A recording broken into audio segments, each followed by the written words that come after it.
Mr. Ben Fletcher, thank you for joining me, man. Thank you. A few years ago, now it was probably we were in an event, and I think it was for my work function. Yeah.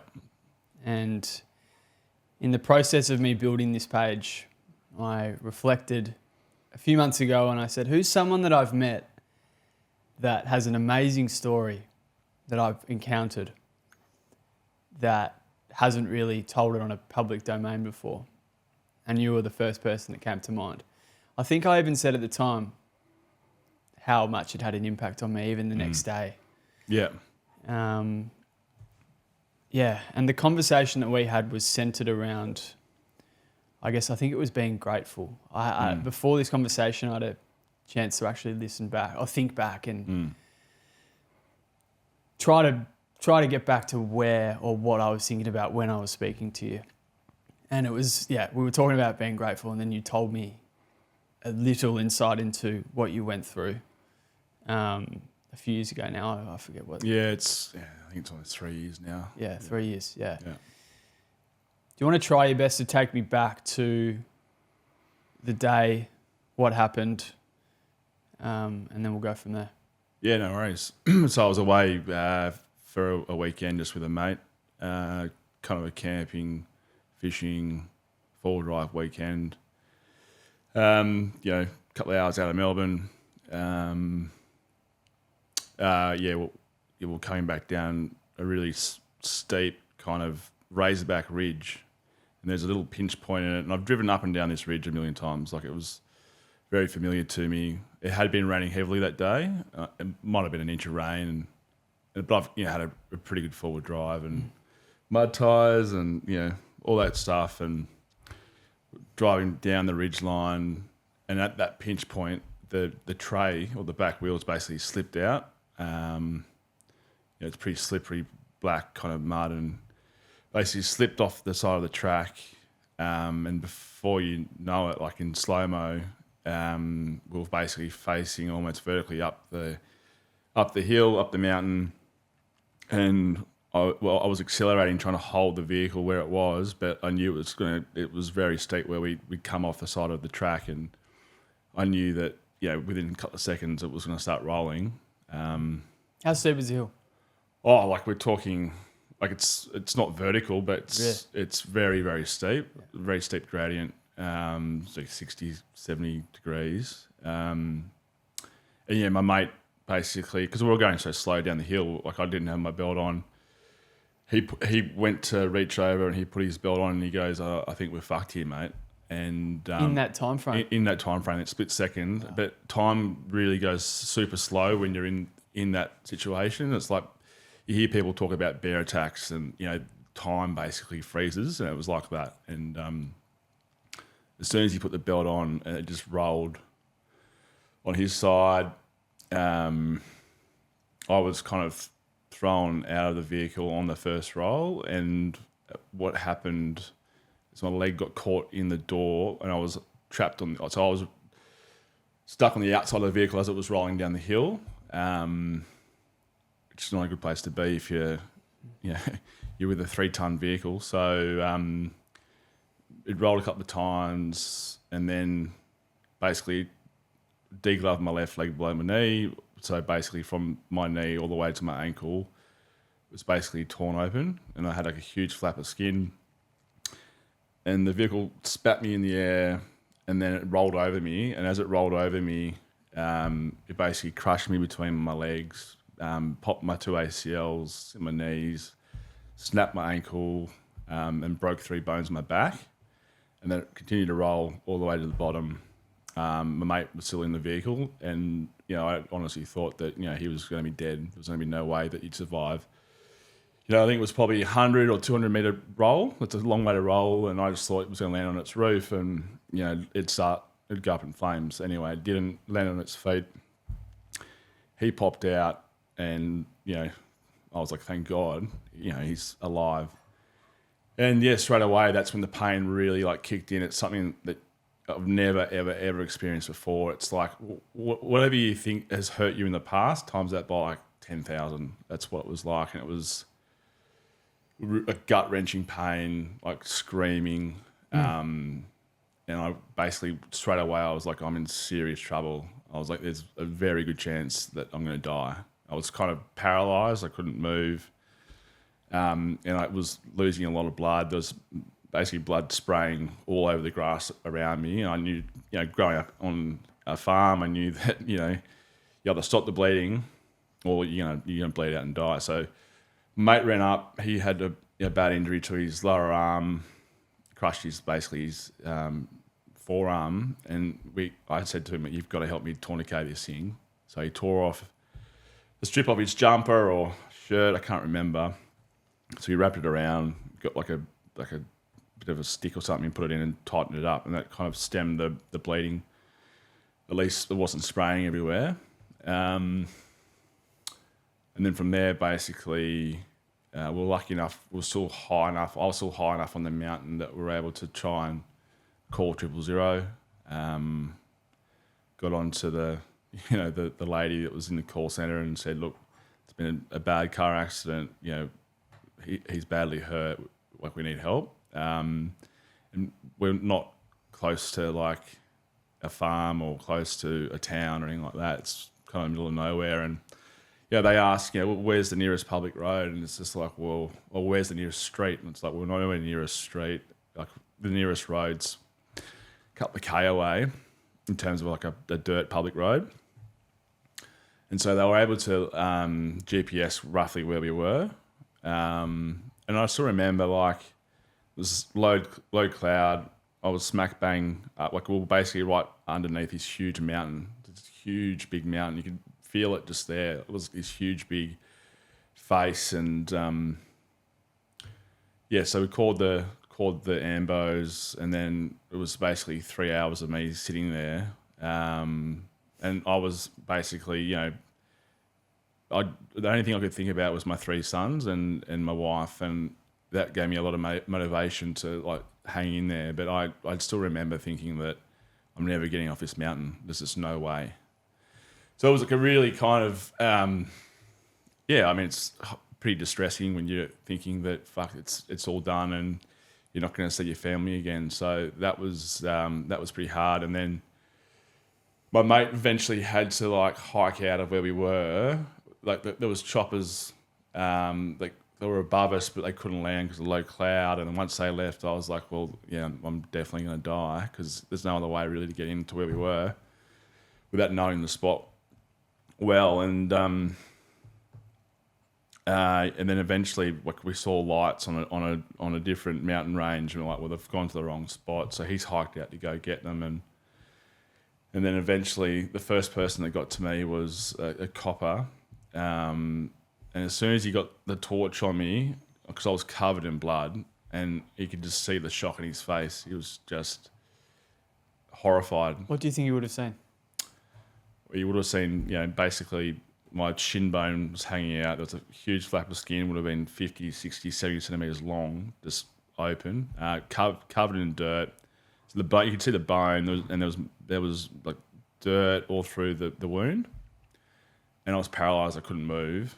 And so the first thing he did was like, you'll be all right, mate. And he had to retighten the tourniquet, because by that stage I was I didn't lose consciousness, because I knew if I did I'd die, because I knew that I was holding the tourniquet. So towards the end, after 3 hours of being in that situation, like, your body goes from being in shock with all the adrenaline, and then that slowly but surely fades away. And it was really bizarre. Like, I've never experienced that level of peace before, but like towards the end, it was like, and I don't know if it's because you're getting closer and closer to death, but you get this really peaceful feeling, like, and it was like there's no anxiety, there's no fear, and it's like one of those things where it's almost acceptance that this is going to happen, that you're going to die, and that's it. But there was no fear in that moment.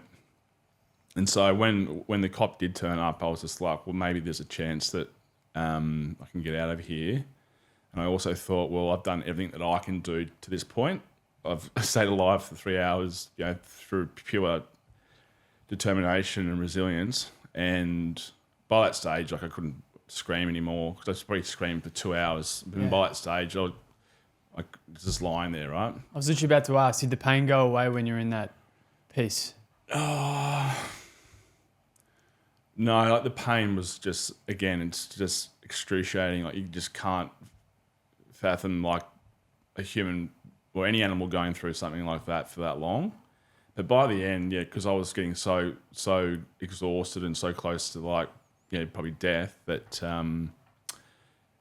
maybe the pain didn't feel as bad. But it was quite a relief to see the cop there, and he obviously was the first person, and I think I spoke to him 10 days later in hospital, and obviously thanked him profusely for being the first person there, and no doubt that would have had an impact on him. It's not something you'd want to wish on anyone really, and then.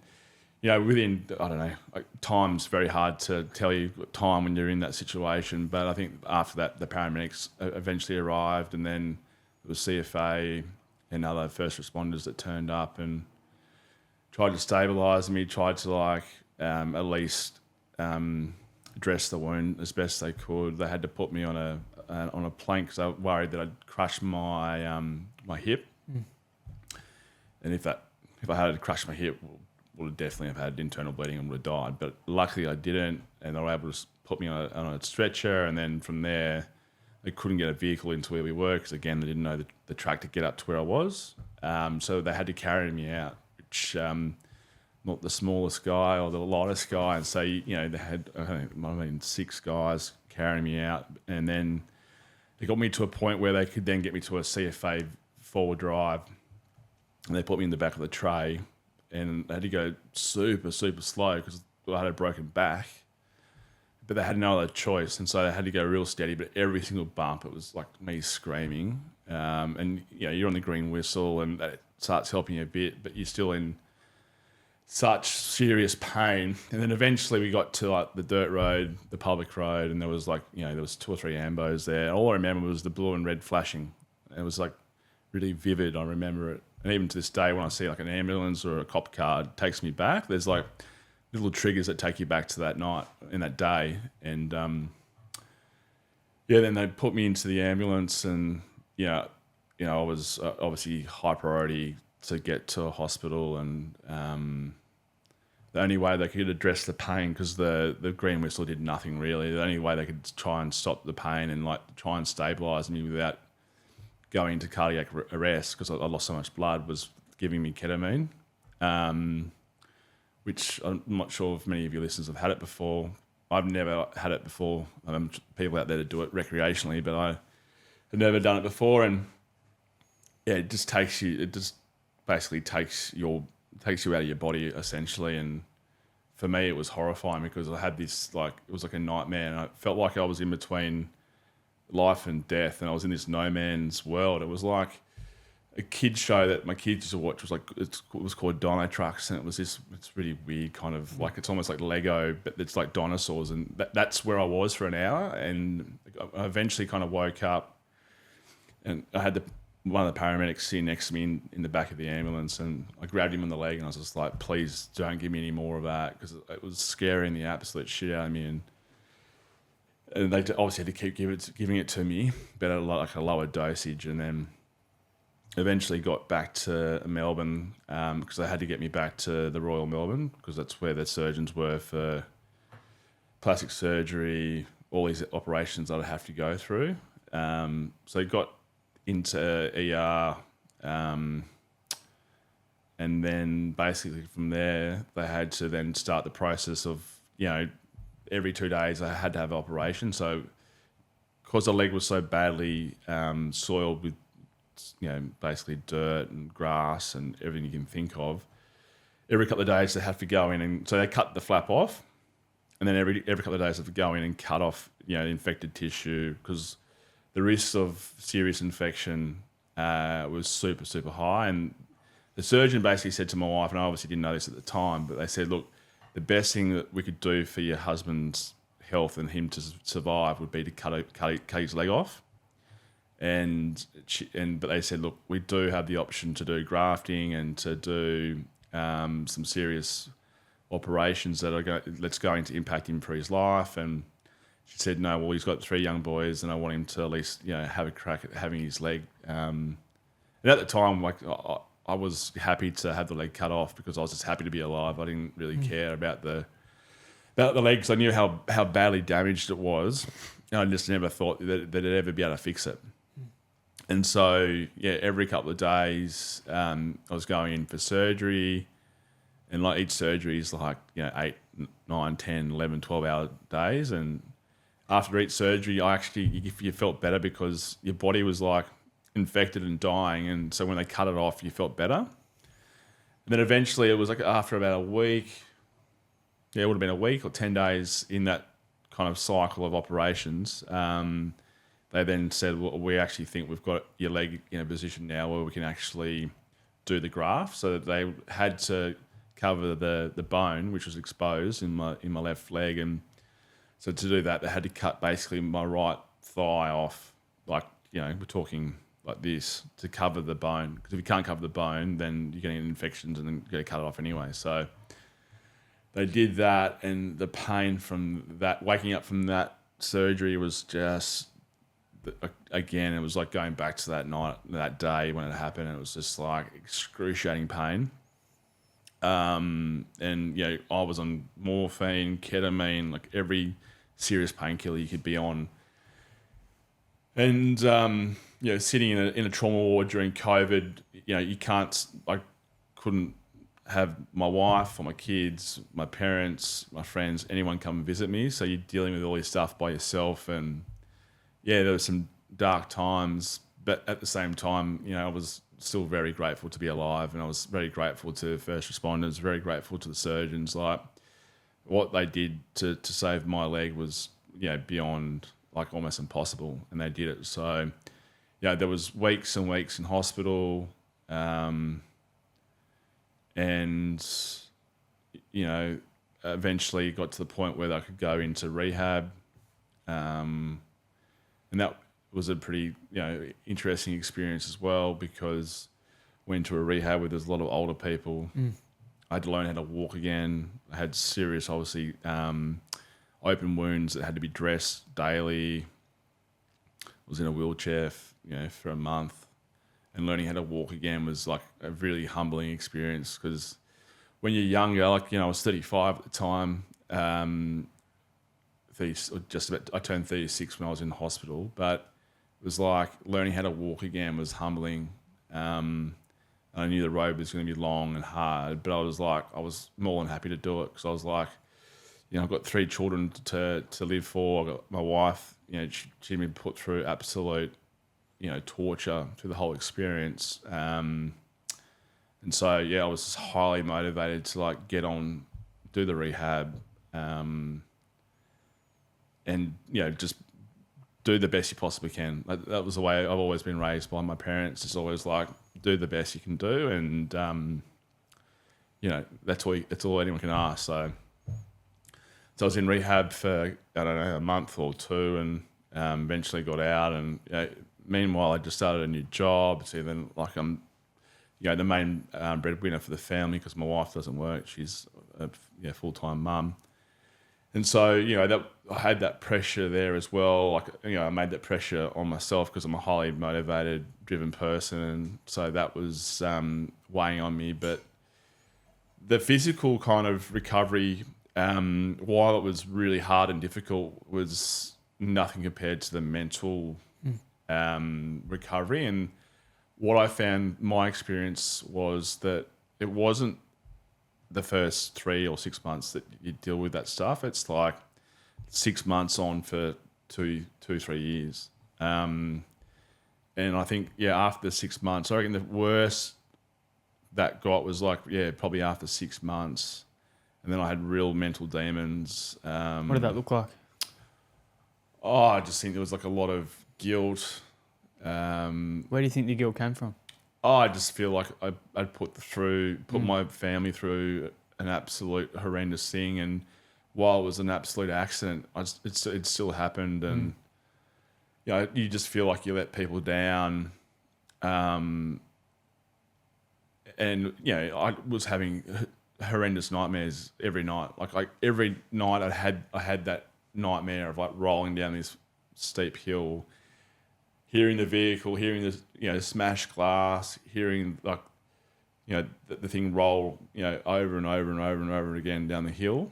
Then I'd have nightmares about head-on car crashes, and so I was lucky to do 2 or 3 hours of sleep in one sitting, and I'd wake up, and as you know, like your mind can go weird places when you're kind of in that kind of in and out of sleep, and I'd spend 3 hours awake, and then I'd fall asleep again, and then the next thing you got to get up and face the day, do your rehab, go to work, try to be the best you can be, but it eventually got to the point where, I remember one morning I was traveling a lot with work, which is never great for anyone, let alone someone who's having to deal with all this trauma and, just to get through mentally. And I remember one morning, I had to get up early because I was flying to Brisbane, and my eldest son came out and said, all he wanted to do was see me and, wish me well. And I remember snapping at him, and I felt terrible about that, and I was flying up to Brisbane, and I was just like, I'm not in a good place. This is a really bad place to be, and I need to get help. So called one of the guys at work who's ex-SAS, was in the SAS for 30 years. He was, a bit of a mentor, highly respected, just a really good guy. And I said, look, mate, I'm really battling. I need to speak to someone. And so he put me in touch with a psychologist who has dealt with there was a lot of soldiers who had PTSD and first responders and stuff like that. And he said, look, I think she'd be a good fit for you. And he was dead right. She was fantastic. And as soon as I started that process, it started like weekly, and then it was fortnightly, and then it was monthly. But you have the ability to tear down the walls you build around yourself in your head. Like, I built these walls in my head that, I was a certain person and, kind of deserved what had happened. And then you have someone to say, look, that's absolute rubbish. That is, people don't think like that. And that was really that was the best thing for me. And what she did say, and this is what the SAS guy said as well, is these things don't just cure themselves. It's not like you heal and it's done. It's like a wave. You'll have the ups and downs, and your ups and downs after the accident are really high and really low. But eventually, what happens is they get a little bit less dramatic, and I think that's been the case for me. There's still things that trigger me. Like yesterday, I went for a bit of a walk and run, and I was thinking about what I was going to say today about the accident, and came up on an accident. There'd been a bloke on a motorbike that had been T-boned by a ute. He was killed. He was lying on the road. I walked past that yesterday. Yeah. And you seen? Yeah, helmet was smashed across the road, and there's blood, and I couldn't stop thinking about last night. It just brings you back to gratitude. And I say this to the guys at work yesterday. I was like, this guy would have had plans to do something tonight, friends and family, and then the next thing you know, you're dead. So I look at it now, and this might sound so bizarre, but it's been the best and the worst thing that's ever happened to me, if that makes sense. So my quality of life now is probably the best I've ever had, both in terms of my career. I've done some really cool stuff this year, things I really wanted to do, passion projects, won a trip to New Zealand to hunt tahr with my brother. That was an amazing experience. Just got back from Japan 2 weeks ago, hunting up there, on sika and, bears. And it was, what I find now is I've got the motivation, I've got the skill set to get through basically anything. And that for me has been a real source of strength. For everyone's going to go through tough times, and I'll keep going through tough times. We're all going to go through tough times, but I feel like I've got the tools to kind of deal with it. Nothing will ever be as bad as me lying there about to die, and to lose everything. So I think I'm really grateful to be here, and to my wife still with me, and I can't thank her enough, obviously. And you know, my kids are just the apple of my eye, and yeah, I'm just grateful. Back to the actual incident. What's the memory that stands out? Um, And I'm assuming there's a few, but if there's one that stands out as regard to like the most vivid memory, what do you think it'd be?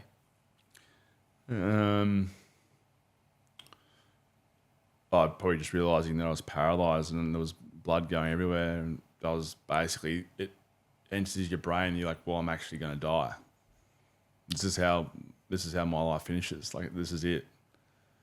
And I still remember that. I was just lying there going, and then you're like, holy shit. I didn't really have, I didn't lie there going, oh, I've got all these regrets about what I did and what I haven't done in life. It was more like, I can't believe that this is the end. Like, a trip away with a mate, having a great time, and the next thing you know, you're fighting for your life. Like that's, yeah, I still go back to that place all the time. But, life's kind of 10% what happens to you and 90% of how you actually react.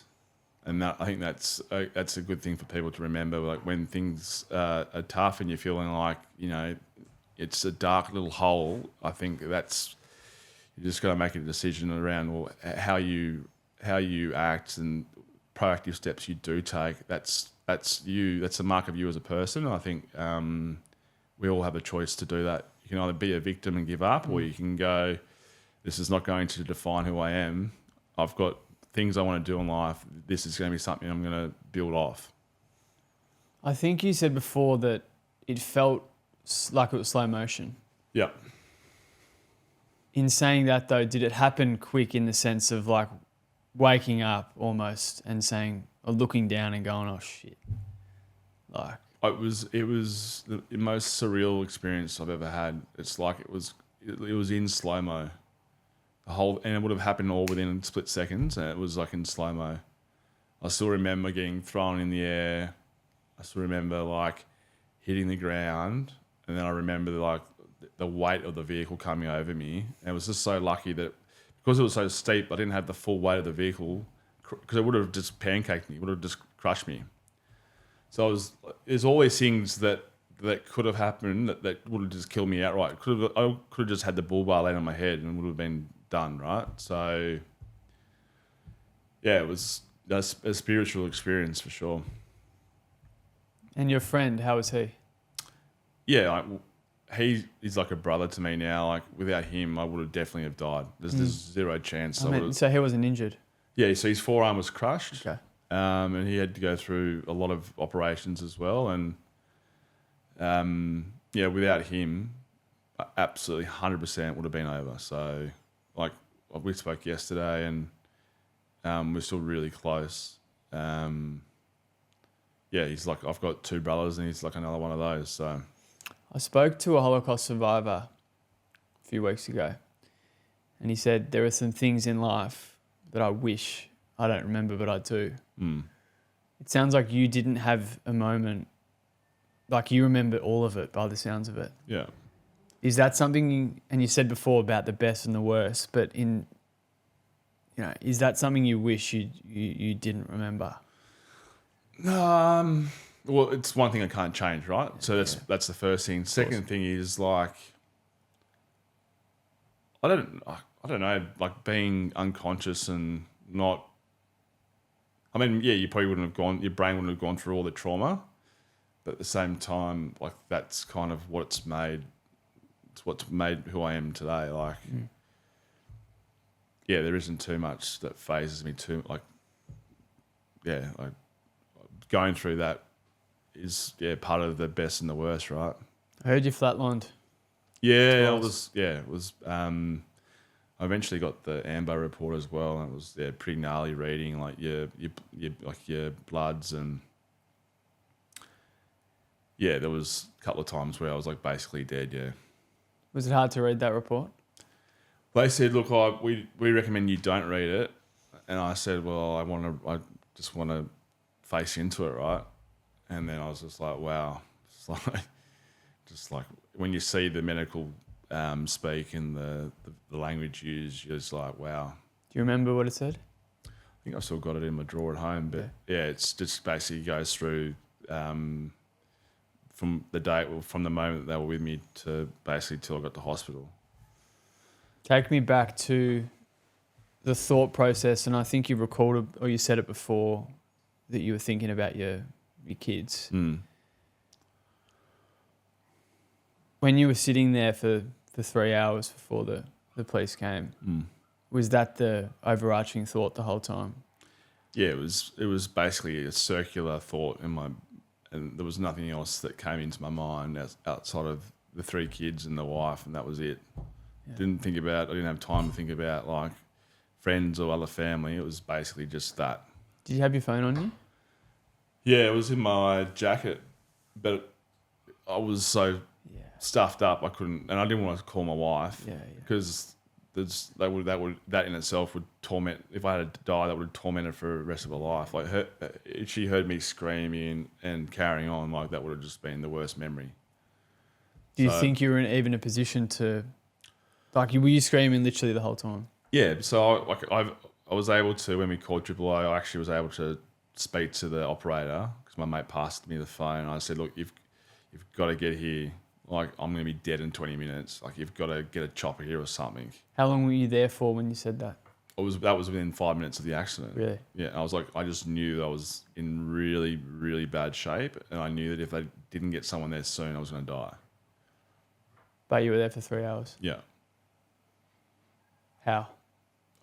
Again, I don't know. The human body is a pretty amazing thing, and also the human brain. Like, the reality is, if it had been a little bit longer, I would have been dead for sure. Do you remember what it was like when you saw the cop? Yeah, it's relief that someone else is there to help. I think that I just knew that I wouldn't have to do it all by myself. You know, and I felt really bad for my mate. Like he's there basically watching me getting worse and worse and worse and worse. I'm sure, I'm sure it was really bad and traumatic for him too. When he left and it was just you, yeah, what was the thought process? By that stage, I was into that kind of really peaceful, serene kind of space, and I wasn't like lying there, because you remember I was lying there in the dark, in 2 foot of wet grass, just lying there in the dark, and I was just like, time just seemed to go on and on and on, and just eventually I was chewing on dirt because just through gritted teeth, that's how painful it was. I was lying on the side, chewing on grass, just trying not to scream. But yeah, like I didn't feel like alone. Can you try your best to describe the peace feeling? Yeah, it's like it's like nothing else matters. It's just a really warm blanket on you and calm waters, and it was just it's serene.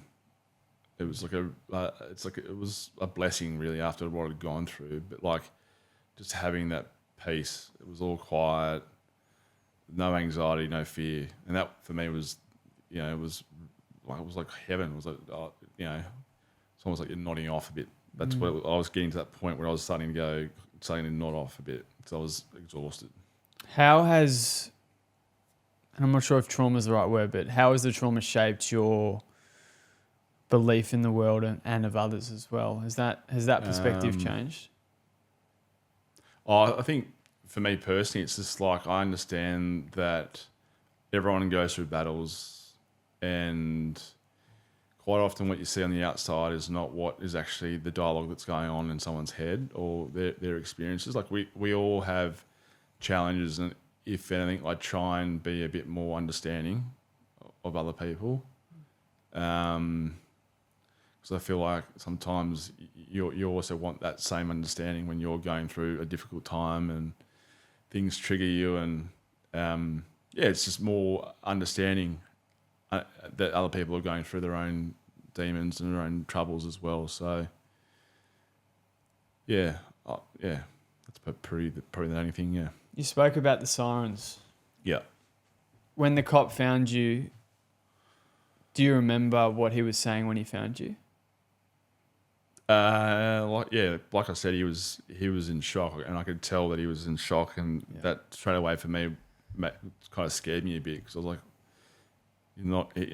he's a 45, 50-year-old cop. He's probably been around. He's probably a sergeant or something, and seeing that look on his face was like, wow. Like, I know it's bad, but maybe it's worse, because I was probably really white. I was covered in blood. The blood all over my face. He wouldn't have known what injuries I had, aside from the fact that basically my left shin was exposed, and my ankle was on a weird angle, like it was snapped, and he would have just thought this, and couldn't move. He would have just thought this guy's got a broken back, and you'd just be like, this is going to be a long night. And when the others came, like, how many people were around when? Towards like when they were all about to try and get me out off the top of the mountain, like, there would have been over 10 blokes there. Was there any time that you I just want it to end? No, definitely not. No, I was hanging on to life. If I wanted to give up, I would have died easily. It would have been easy to die.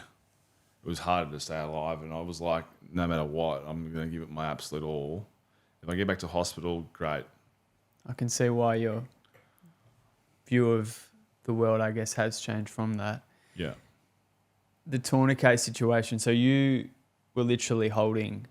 Yeah. So there's a strip of cloth that we wrapped around the top, so across the top of the knee, because below the knee, that's where the damage was done, and so trying to basically constrict the blood or the vessels above the knee was what we're trying to do, because it was like a straight line, basically almost 360 around my top of the calf, like just below the knee.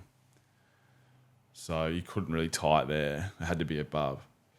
But also you don't want to get too tight that you'd lose all circulation to your lower leg, and they definitely have to cut it off then. So, what was the worst or the thing that stands out from the trip to the Royal Melbourne?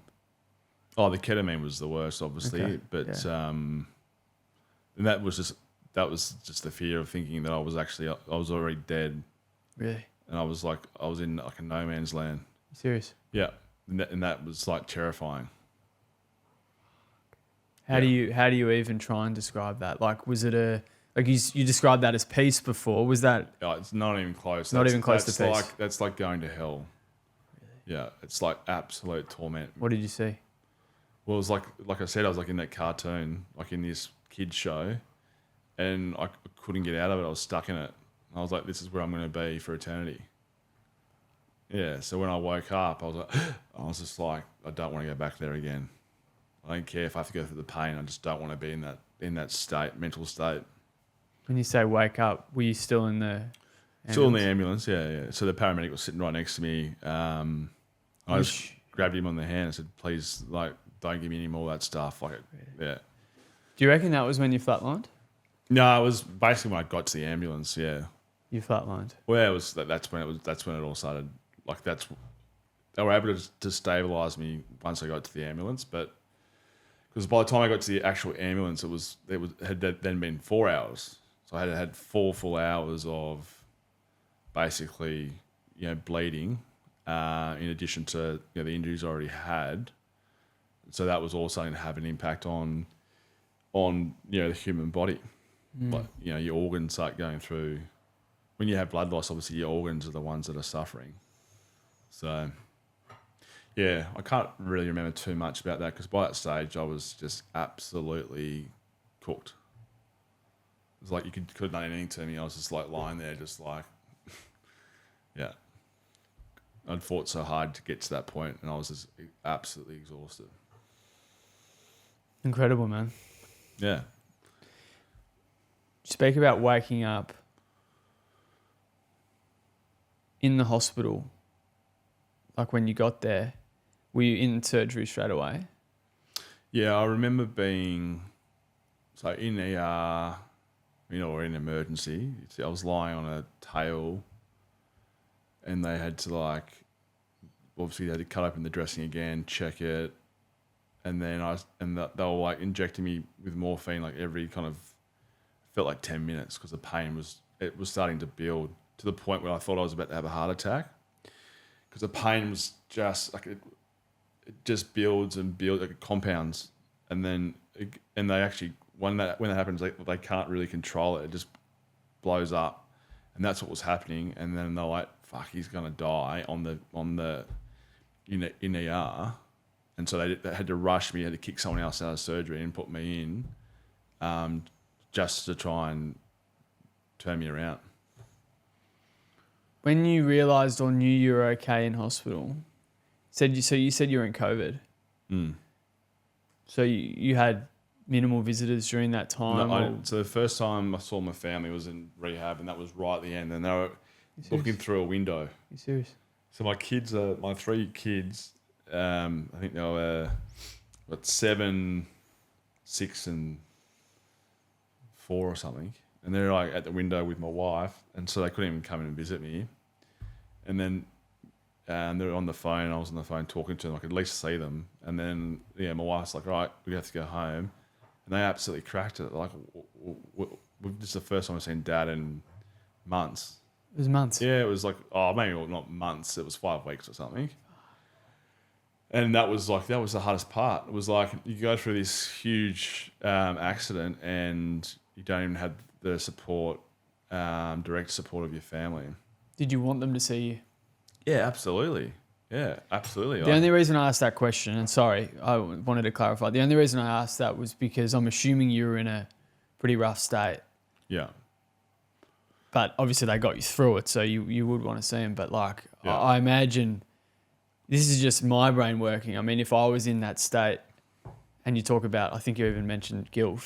I'm not sure you're at that point yet, but it's like, would you want to look them or would you want to see them? Yeah, no, absolutely. Like when you have a family, like there's a lot of emotional support that goes with those things, and they are your rock. And I think that when you don't have that directly, it has a huge impact on your mentality and your psyche and the way you think about stuff. And you miss them badly. Like I'll go away for a couple of nights without them, and I miss them seriously. Like they're the most important thing in my life. And then not having the ability to see them in person, give them a hug, listen to what they've got to say, like that was torture. What happened when you saw them for the first time, not without glass? Oh, they were just absolutely ecstatic. All they wanted to do was get into bed with you and give you a hug, and yeah, just kids. Like it was. I can imagine it would have been very confusing for them, not understanding completely what had happened. They knew that I had an accident and I was in hospital, but they're just young kids. They don't really know what's going on. The support from your friends and everything after that, was that? Yeah. I'm not sure what the right word is. Overwhelming.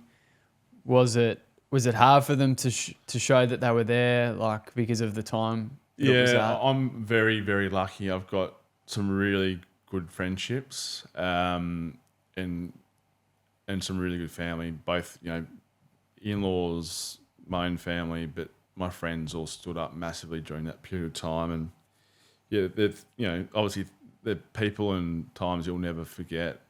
And I think that having really close friends that would bend over backwards for you, that was demonstrated time again through that whole thing. And yeah, it just makes me really happy to know that I've got such good friends. You spoke about the lowest point being 6 months after it.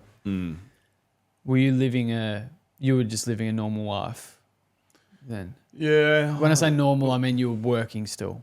Yeah, so I was working. I yeah. tried to start working when I was in rehab, just trying to get some normalcy back into my life. You think that helped? In hindsight, probably not. No. In hindsight, I wish I had really had 3 months to like really just get through the recovery as best I probably could. And all you kind of do is kick the can down the road. You eventually have to deal with it, and you can be busy and run away from it as much as you want, but you're going to have to face it eventually. And I had to face it later on. So, what did that look like? Well, kind of like you just in a shell. Like I was diagnosed with severe PTSD, and I had no joy. And a lot of people who go through depression, I never really understood it. And it's always one of those things when people talk about it now. It's like, oh, we'll just toughen up. You'll be fine. You can control your emotions. And then I went through it firsthand. And I was like, you can't. Like, it's literally. I remember there was months on end when there was things that should make me laugh and smile and be happy. I just couldn't feel any joy, and that was like the most isolating experience. And like, you've also got your wife kind of like, well, what's going on? Like, Were you scared? Well, it was just such a dark time, and I know that, I don't think I was the best person to be around. And she probably might still say that now, but not as bad as what it probably was, and and that's just a direct result of the trauma. But it just takes time. You just need time to work through it, and that was probably worse than the injuries I got. I got lifelong injuries, but I wouldn't say they're debilitating. They're just more visual than anything else. But the mental aspect was that was the worst for sure. And you said you still battle with it. Oh, it's one of those things you just need to understand when you're starting to spiral. You kind of pick yourself up, and you know there's certain things you can do. So, there's things like exercise and making sure you're not drinking too much alcohol or anything like that, and you're actually mindful of the fact that maybe you just need to give yourself a little bit of a break mentally. So I take the foot off the pedal when it comes to work. When things get like that, I just focus more on myself and just try and just smooth it out before it becomes a big problem. You spoke about things that triggered it, all the flashbacks. Yeah, whenever I'm in a vehicle, even now, like if I'm not driving, like I get really tense. Really? Like, whether it's like you're turning right and there's a chance you're gonna get T-bone, like I get really tense. So I'm not sure. Yeah. Eventually, you'll get married and you'll understand what I'm talking about. But when my wife drives, I get really apprehensive about like looking at my shoulder, making sure there's no cars coming. Like, so I still get that. Like your mum when you're on your L's. Yeah, all that kind of stuff. But so some like vehicles, if I'm on a steep hill, obviously like that really triggers it. I'm assuming you'll never go forward drive. Well, no, I actually still do. Yeah, so still do. I still love it. And it's like one of those things where I'm sure my wife had said to me like, "That's it. There's no more of this stuff." And I basically said, "I'd rather be dead than not do this stuff again." And there was a period of time, like 6, 7, 8 months after the accident, I really didn't really want to do it. And things I used to really love doing, the thought of it made me a little bit sick. But then over time, I realised that those things I used to do, hunting, fishing, camping, being out in the mountains, was like one of the most important things to me. It's like one of my biggest passions in life. And I was like, well, it kind of defines who I am. It's what makes me tick. Like I'm going to get back into it again. And so I felt like as soon as I kind of faced the demons, got back into back onto the horse, I felt a million times better. So I kind of faced those demons, put them to rest, and then started to enjoy my life again. What was the lowest point facing the demons? Going back to the spot where it happened, I think and I still go up there all the time. What did it feel like? But going back there the first time was like, brought a lot of memories back, obviously, and I was glad that I did it because this is what the way that the psychologist or psychiatrist explained it to me, was like when you actually face those things, if you don't avoid them, they don't control you. And so when you actually face into them, they don't impact the way you feel. Like, and as soon as you face it, it's a huge release and relief on what you think. And you go see people that were there, and once I did all those things, I felt a million times better. I was like, okay, it's great. It's not just living in my mind now. I can move forward from here. Even with what we're doing today, it sounds like you've been accepting of almost reliving it in order to heal. Would you say that's accurate? Yeah, absolutely. And that was a big part of the weekly, fortnightly sessions with the psychologist, was exactly that. Just facing into it, and understanding you have to process it. You just have to accept it eventually that it's happened and this is what your life looks like. Gratitude's the most important thing always, and I think that people just have to be grateful for what they do have. Everyone always wants more and wants this and everything else, but just be grateful for what you do have. Like, I think if you do that, you feel a lot better about your life. What was the emotional thought process when you went back to the scene?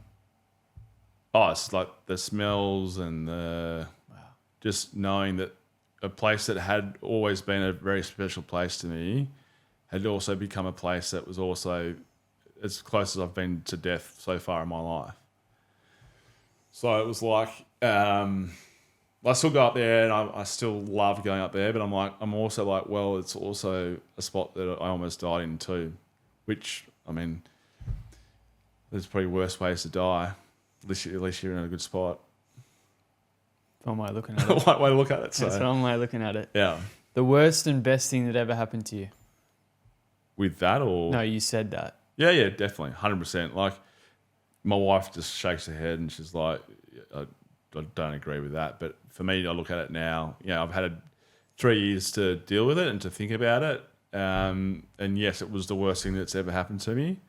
But I look at it now and I say this to people all the time now, I'm like, it's also the best thing that ever happened to me. Every morning I wake up, I'm like happy. I'm like, I'm grateful to be here. I'm like, nothing's ever going to be too hard. And I do explain it to people as like, I've had 2 lives. Because I was like 90% certain I was going to die. And I was like, if I ever get out of here again, like it's like a rebirth. Like it's your second life. And not many people get that opportunity. Like most people like who went through what I went through would have died. So having that second chance is like, I've had 3 years since then and I've done so much cool stuff. And I'm just like, I want to continue that. I'm like, I understand the opportunity that I've been given. Every man has 2 lives. The second begins when he realizes he has just one. Yeah. No, I think understanding and accepting death is like one of the most important things that anyone can do to actually live their life to the fullest extent, and understand you can't take anything with you. And so just live it to the best of your ability. Like things that you want to do, go do it. Like there was things that I wanted to do before the accident. And I'm like, oh, well, I've got a mortgage and I've got this, I've got work. Oh, maybe I'll do it like later on. But then I went through that experience and then I was lying in rehab and I was like, for my 40th, I want to go to America and go elk hunting. And I set myself all these goals. I was like, I've got bucket list things I want to do. I'm not just going to like just put it off. I'm going to do it now. It's never it's never ideal timing all the time with like commitments and family and work. But if you actually spend the time planning and putting those things into your calendar, your life is just so fulfilling. It's just so fulfilling. Like I've got all these great memories, and I think that's the way to live life. This is a deep one. Have you, whether or not your wife will even listen to this, when you were in that moment on where the incident where it happened, and you were thinking about your kids and your wife, what do you think you would have said to them in that time? Well, I actually gave my last words to my mate because I was like, I'm definitely going to die. I don't want to call them and traumatize them. I was just like, I can't even remember what I said, but I think for the boys it was along the lines of just being an honest, hardworking, humble man, and just be a good person in the community. And then for my wife, I can't remember what it was. It was probably along the lines of just be happy, live your life. Don't worry about me. So I think it was something like that. You don't really. It's a weird thing to talk about because kind of almost forgot about that. But yeah, it's just trying to give them some peace, and some direction from the grave almost. So it sounds like she still doesn't have peace from it though. No, she's very stoic, and she would obviously much prefer for it never to have happened. And like I said to you before, she's like, "Why are you putting yourself back through this again by talking about it?" And it's therapeutic to an extent for me because I've made peace with it. But for her, I think it's just so close to her having to be a single mother with 3 kids, having it would have had a huge impact on all their lives. And yeah, they would have got through it, and she would have been fine eventually. But like it's pretty terrifying, I think, for her for that to have happened, and that's part of the guilt too, right? It's not just me. I put my close family and friends through it too. So, what's something you'd say to her and the kid? Oh, not her, but yeah, her. Sorry, as like a thank you almost. Not a thank you, but yeah, you know what I'm trying to say. Yeah, I'm just blessed to have her in my life, and she's my best friend, and she's always had my back. I think that's the most important thing. And she's very understanding, because there'll be times when I'm a real prick, and she understands why and how. And I think that's pretty important. Like forgiveness, understanding. Like she's all those things, and I think that it's all you can really hope for in a wife or in a partner. Would you attribute, you said before, being a prick, like, so you still have not down days, but like days where the emotion gets the better of you? Yeah, I think sometimes, like when you overload yourself with, sometimes you just lose sight of like the gratitude, and I'm sure you're the same with work. Sometimes you can get yourself in these little vortexes where like it's all consuming and you kind of lose perspective. That's when it happens, and then you overload yourself up emotionally and mentally, and that's when you can get short and you fail to see the wider picture. But she's always good at that. She's like, even today, yesterday, I've had a stressful week, and she's always like, just put that to the side. Like, you've got great family, you've got a great life, but we've got great friends, and don't let that drag you down. And she's a really good person for when it comes to that kind of stuff. Like, she can pull you out of your funk pretty quick. Gratitude. Yeah, gratitude, and she doesn't put up with too much shit either. So You're a good man for doing this. No. Oh, I just hope that people out there get something out of it. That's the only reason why I'm doing it. I'm not doing it to, certainly not trying to top myself up, but more just to explain to people that there's a choice in life. You can either be the victim or you can be the victor. And like I said, things are going to happen to you that you don't want to have happen. It's how you deal with it, which is the mark of the person. Have you told or said that, like, how has that impacted, I guess, those around you? And are you willing, and do you open up to many people about it? Yeah, like I'm very fortunate. Like I'm one of those people that would prefer to have 10 close mates than have 100, right? Because those 10 mates are people that know all your darkest thoughts, but also can share in all your greatest successes as well. And I think, I've certainly shared a lot with all my closest mates. But I also like sharing the story with other people too, because obviously a lot of people know about it and have heard all these different stories about it. And I just try and give people hope that have gone through terrible things, that there is blue sky eventually, and it's not always going to be dark times. So, do you think your greatest success has happened yet? I'm always aiming high. I think personally, and all with all my passions and work, I think there's still good times to come, hopefully. But it is what it is, and you kind of make your own happiness, I think. Thank you very much for doing this. Like I said, mate, looking forward to doing some hunting with you in the future. We'll get some venison content on Steak Lab. There's definitely some good content in there. Yeah. We didn't touch on, I heard you're very stoic, love the country, worldly type of guy is how your friends described you. One story I do want to bring up is apparently, I think this came from Dicko. You were shooting, so you were going shooting, and you shot a deer without him, and he came back into the room, and you were just like cutting up like a whole deer without him. I was in shock when I heard that. But that's sounds you're looking at me like it's nothing. No, I've grown up doing it, and yeah, I love it. So Yeah. Yeah, well, I'm looking forward to seeing that in action. Thanks so much for your time, brother. thanks, mate. Appreciate you. Cheers.